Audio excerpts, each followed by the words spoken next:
सुप्रभात बच्चों। जैसा कि हम गिल्लू पाठ पढ़ रहे थे, आज हम गिल्लू का दूसरा भाग पढ़ने जा रहे हैं।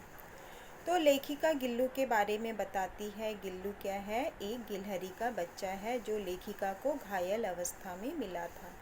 लेखिका उसको अपने घर में ले आई और उसकी मरहम पट्टी की, जिससे वह अच्छा हो गया, है ना। जिससे वह की क्या हो गया? स्वस्थ हो गया। स्वस्थ होने के बाद वह क्या है? लेखिका के घर में ही रहने लगा। तो लेखिका कहती है कि कभी मैं गिल्लू को पकड़कर एक लंबे लिफाफे में इस प्रकार रख देती कि उसके अगले 2 पंजों और सिर के अतिरिक्त सारा लघुगात लिफाफे के भीतर बंद रहता। अब लेखिका क्या कहती है कि गिल्लू क्या करता था? अब शैतानियाँ करने लगा था, है ना। हल्की हल्की शैतानियाँ करता था, लेखिका को तंग किया करता था। तो बताती है, मैं गिल्लू को क्या करती थी, एक बड़ा सा लिफाफा लेती थी और लिफाफे के अंदर मैं उसको डाल देती थी, और उसका सर जो है लिफाफे के ऊपर रहता था और बदन लिफाफे के अंदर रहता था। और गिल्लू क्या करता था? अपनी चमकीले आंखों से वह मेरा ऐसा कार्यकलाप देखता रहता था। जब गिल्लू को भूख लगती थी तो गिल्लू क्या करता था? चिक चिक की आवाज़ करता था, यानी कि उसे क्या लग गई है? भूख लग गई है ना।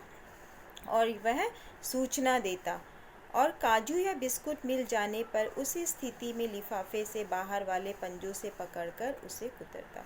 फिर जब उसको काजू और बिस्कुट मिल जाता था, फिर वह वही लिफाफे में चला जाता था और वैसे ही पकड़ता था और अपने पंजों से क्या करता था? उसको कुतरता रहता था। फिर गिल्लू के जीवन का प्रथम बसंत आया। नीम चमेली की गंध मेरे कमरे में हौले हौले आने लगी। अब गिल्लू के जीवन का पहला बसंत का मौसम आया। अब बसंत के मौसम में जैसे क्या होती है? नीम, चमेली, फूलों की खुशबू क्या है? चारों तरफ महकती रहती है ना।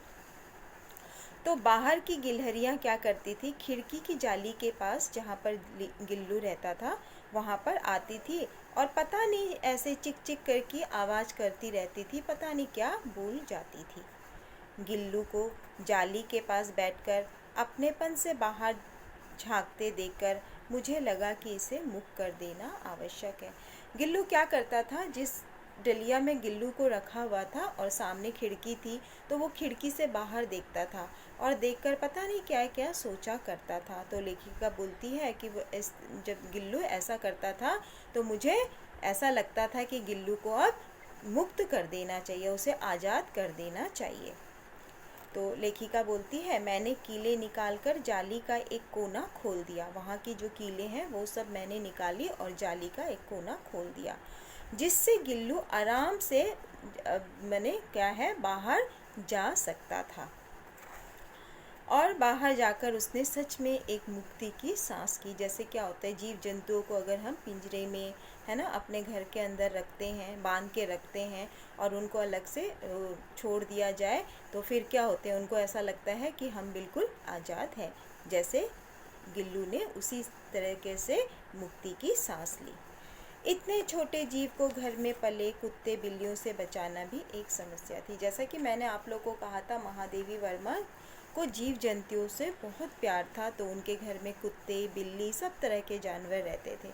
तो लेखिका कहती है कि गिल्लू तो छोटा सा है और उसको कुत्ते बिल्ली से बचाना मुश्किल हो जाता था, है ना। इसलिए मैंने उसको क्या कर दिया? आज़ाद कर दिया, उसे मुक्त कर दिया।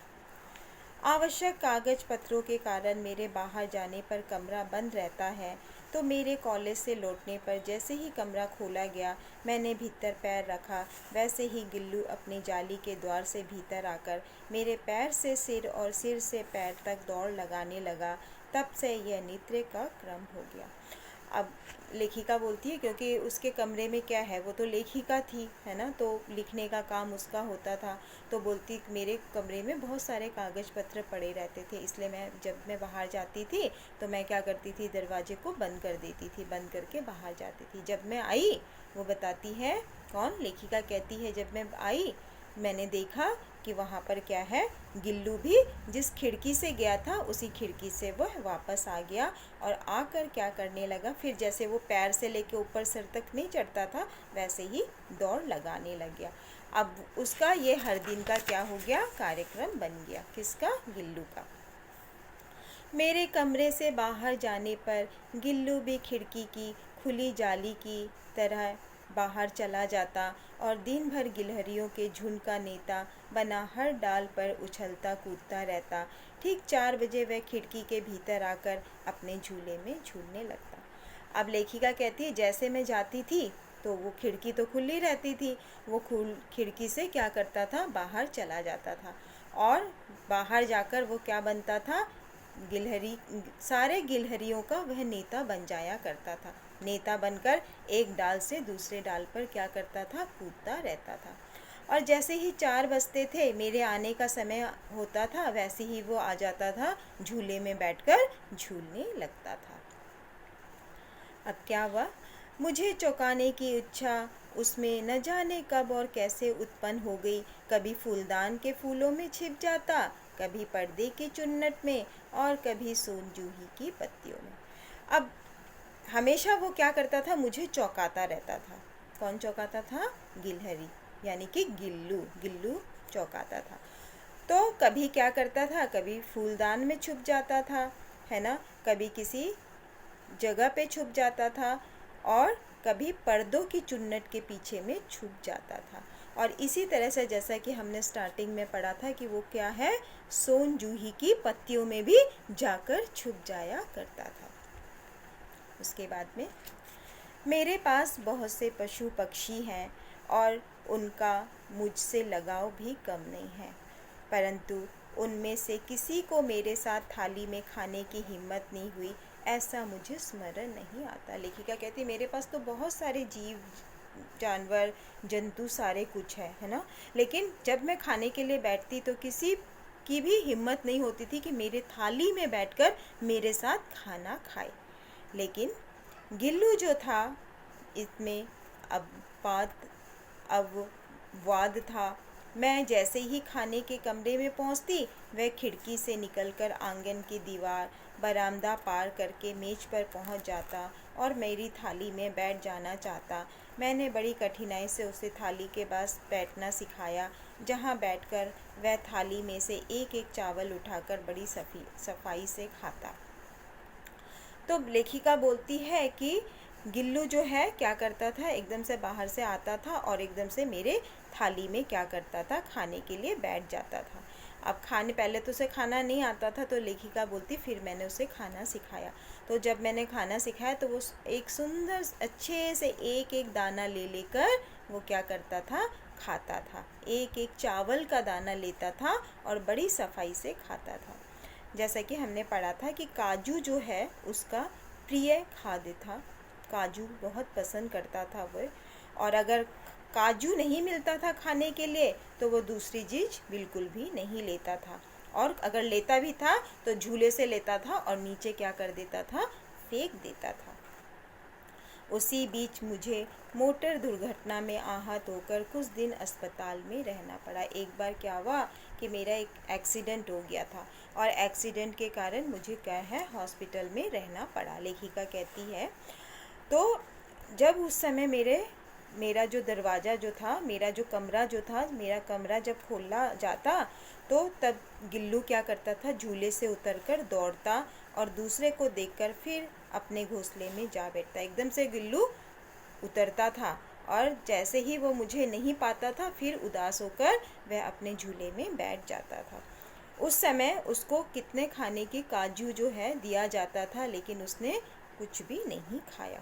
जब मैं अस्पताल से लौटी तो मैंने देखा कि उसके झूले में बहुत सारा काजू मैंने पाया, जिससे ऐसा लगता है कि वह अपना प्रिय खाद्य नहीं खाता था, और शायद खाता भी था तो बहुत कम खाता था। और लेखिका कहती है वह मेरे तकिए के सिराने पर बैठता था और अपने नन्हे नन्हे पंजों से मेरे सिर और बालों को हौले से सहलाता रहता था, है ना। उसका हटना एक परिचारिका के हटने के समान लगा मुझे। गर्मियों में जब मैं दोपहर में काम करती रहती तो गिल्लू ना बाहर जाता ना अपने झूले में बैठता। गर्मियों में जब ज़्यादा गर्मी पड़ती थी तो क्या करता था गिल्लू, तब बाहर नहीं जाता था। मैं दिन में जब अपना काम किया करती थी और मेरे सामने ही वह रहता था। गर्मी से बचने के लिए उसने एक उपाय खोज निकाला था, एक सुराही, जिसको हम मटका भी कहते हैं, पर मटका क्या होता है, गोल होता है। सुराही का मुंह लंबा सा होता है। तो वह सुराही जो है वो क्या है, सुराही के सामने जाता था, लेट जाता था, क्योंकि सुराही में जब पानी रखा जाता है तो सुराही क्या होता है, बहुत ठंडा रहता है। तो उस ठंडक में जाता था और वह लेट जाता था। इस प्रकार मेरे समीप भी रहता था और उसे क्या मिलता था, ठंडक भी मिलता था। गिलहरियों के जीवन की अवधि सिर्फ 2 वर्ष की होती है, 2 वर्ष से ज़्यादा नहीं होती। गिल्लू का भी जीवन का अंत, उनकी यात्रा का जो है अंत आ गया था। वह भी एक दिन क्या हुआ, अपने झूले से उतरकर मेरे बिस्तर में आया और अपने नन्हे नन्हे पंजों से मेरी उंगली पकड़कर मेरे हाथ से चिपक गया, जिसे उसने अपने बचपन में मरणासन स्थिति में पकड़ा था। तो एक दिन झूले से उतर कर वो क्या किया, मेरे बिस्तर में आ गया और मेरे साथ क्या है, चिपक गया। जब वो छोटा था, जब वो मरने वाला था, जब घायल कौवे जो हैं उसको परेशान कर रहे थे, चोंच मार रहे थे, जैसा उसने मुझे पकड़ा था वैसा ही वह उस समय भी मुझे पकड़ लिया। उसके जो पंजे थे ना वो इतने ठंडे हो रहे थे, मैंने क्या किया, हीटर जलाया और हीटर जलाकर मैंने उष्णता देने का प्रयत्न किया। उष्णता मतलब गर्मी, मैंने उसे गर्मी देने की कोशिश की, परंतु प्रभात की पहली किरण स्पर्श के साथ वह किसी जीवन में जागने के लिए सो गया। लेकिन सुबह की जब पहली किरण थी वह नहीं रहा, यानी उसका अंत हो गया, वह मर गया। फिर लेखिका कहती है, मैंने उसका झूला उतार कर रख दिया और खिड़की की जाली भी मैंने बंद कर दी, परंतु गिलहरियों की जो नई पीढ़ी जो थी वह आती थी और उस झूलों के सामने चिक चिक करके पता नहीं क्या कहती थी, और इसी तरह से सोनजूही में बसंत आता था और बसंत जाता था।